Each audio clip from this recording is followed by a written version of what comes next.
Kepada Tuan dan Puan, para anggota DPR yang terhormat, apa kabar hari ini?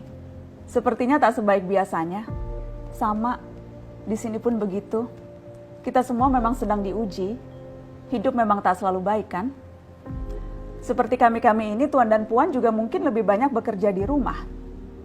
Kalau lihat siaran sidang atau rapat terbuka di gedung DPR sekarang sih kelihatannya banyak kursi yang kosong.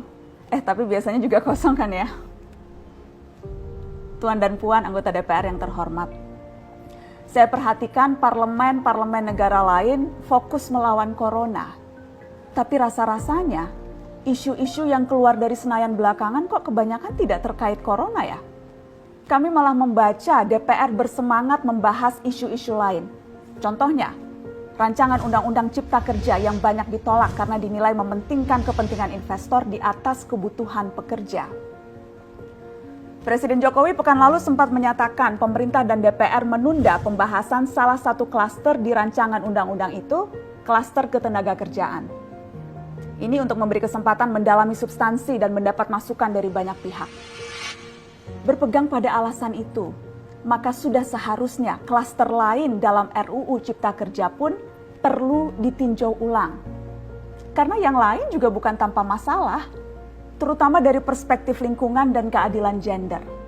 Tidak cukup hanya menunda pembahasan satu klaster saja. Ada juga RUU lain yang masih nekat mau dibahas. Ada RUU KUHP yang tahun lalu diserbu unjuk rasa. Lalu RUU pemasyarakatan. Ada koruptor yang sudah ngebet pengen bebas kah? Apa kabar Pak Yasona?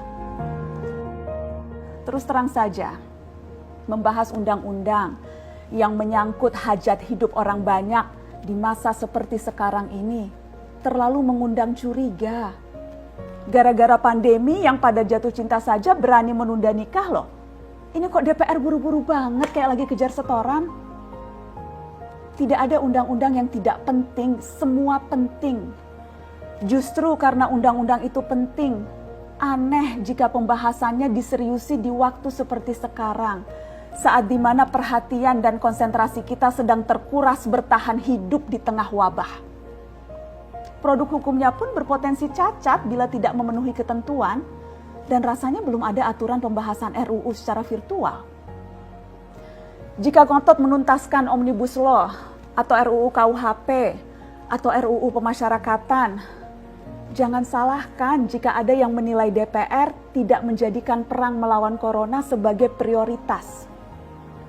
Saya percaya setiap tindakan dan keputusan di masa krisis mencerminkan skala prioritas.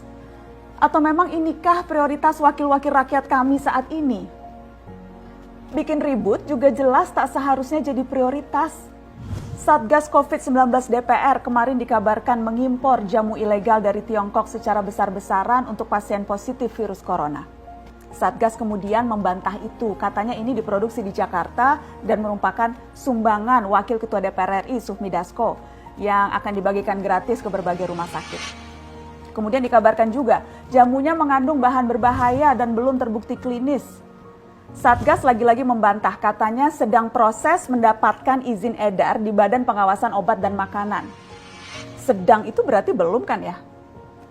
Tuan dan Puan yang terhormat, niat baik pun perlu proses yang baik. Proses yang semrawut hanya akan disusul polemik. Sementara sekarang kita sedang banyak-banyaknya menaruh harapan kepada negara. Tindak tanduk DPR salah benarnya akan selalu dilihat. Makanya sempat ramai juga warganet mengkritik Satgas COVID-19 DPR RI yang berfoto mengenakan APD saat hendak berkunjung ke rumah sakit darurat Wisma Atlet menyerahkan sumbangan DPR. Ini dinilai melukai hati masyarakat.